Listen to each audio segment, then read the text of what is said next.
It started in the town landfill. They had a cleanup project to clean up the landfill, and they did this by setting it on fire. And they thought they had the fire out, but it wasn't, and it spread from that pit, which was an old strip mine pit, into this labyrinth of abandoned coal mines underneath Centralia.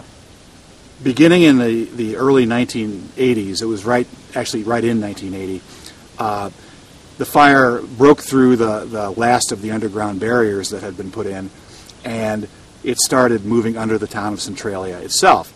And the big danger from this was the gases from the fire. And through a monumental series of blunders and inadequate attention over the years, it got to the size underground where it basically destroyed the town of Centralia, and everybody had to move there. It was real good when I was a kid, yeah. It was good. There was apple trees down, all kind of fruit you can eat and everything else.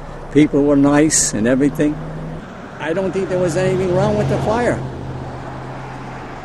It was a fire here, but I don't think anybody should have been leaving, but they left.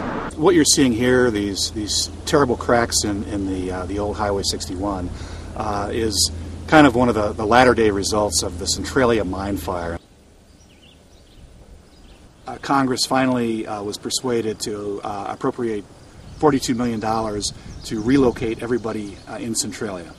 They made the decision that they weren't going to try to put out the fire, although they didn't really tell people that at the time, but they decided that it was a much more cost-effective way to approach the problem by just moving everybody out.